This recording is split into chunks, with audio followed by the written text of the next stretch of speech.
Kate, it's fair to say it's been a big few months for the Melbourne Footy Club. How are things tracking off the field from your perspective?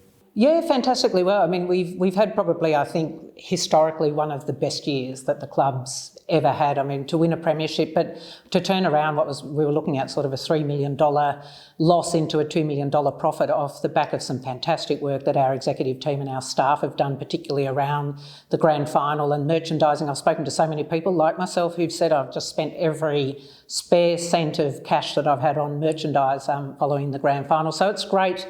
It's been a really fantastic last few months. I mean, the club has been so great with things like taking the cup around. I'm still asked, I do radio interviews. I did one last week, and the guys who are interviewing me saying this cup tour is just fantastic. So many people have got LinkedIn pictures up and Twitter pictures up and Facebook pictures up of them with the cup, and it means so much to everybody. You know, this club has just done an extraordinary job of making everybody feel like they were part of such a successful 2021, and I think we're well underway off field to actually progress with another great year in 2022, and it's really exciting times for this club. I mean, who wouldn't be proud to belong to the Melbourne Football Club right now?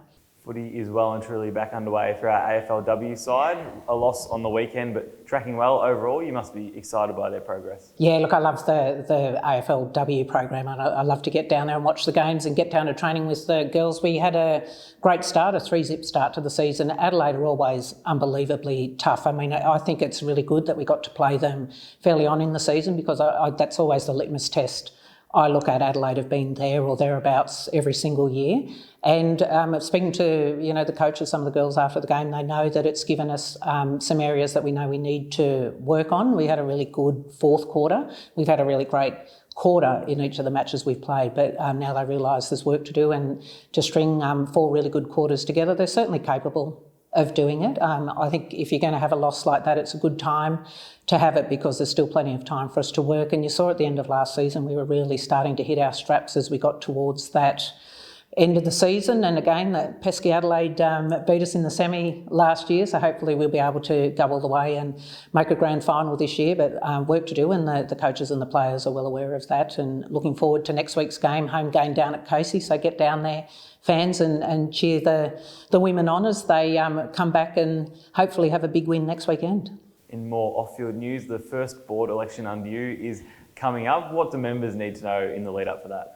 Yeah, look, it is a board election. It's not an ideal situation, certainly for me as president. I'd like to see stability and just be able to get on with it. We do have a challenged and contested election. We have some challenges, and look, it's the members' right to nominate and challenge me as president or the board if they think we're not doing a good enough job or we need to change. So we are in a contested election situation. It does create a bit of a holding pattern. I'm not sure who's going to be on my board as yet, so ballot papers are out. I do really encourage people to vote. I, as president, am incredibly happy with where we are as a club. I'm very, very happy with the directors I have on the board.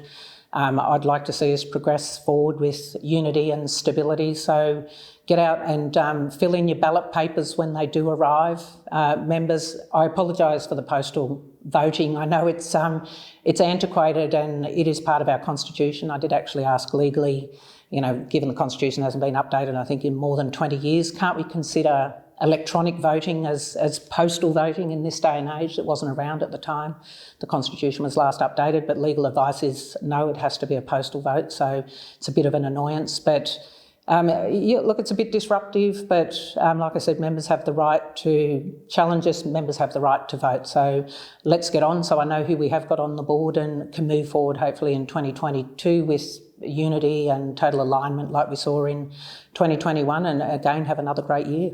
Members will also be interested in the Gaichos Paddock project. There's a bit of a redevelopment going on out there. Have you got any update for us? Yeah, look, the Gaichos Paddock project is going on really well.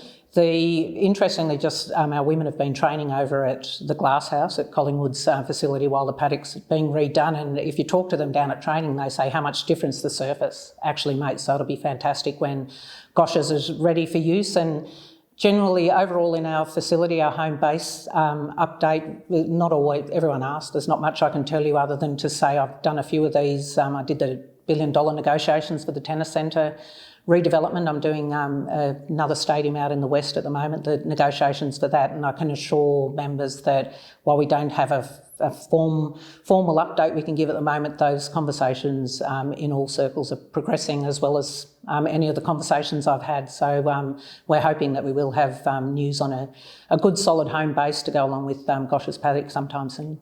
And the AFL season is not too far away. Countdown on for a big round one against the Dogs. You must be pretty keen to see a packed MCG once again. Yeah, look, how extraordinary will it be for us to unfurl the flag? It's a Wednesday night game and that is unusual, but we said we definitely want it to be our first game against the Bulldogs again and unfurl the flag. So Wednesday night it is. I'm sure members won't care at all about the fact that it's a Wednesday night. If we can get 37,000 people to turn up to a fantastic replaying of the grand final here at the MCG, I'm sure we will fill that ground on Wednesday and get down there. This is the first time in 57 years we get to unfurl a premiership flag, and it'll be a really exciting time for the club.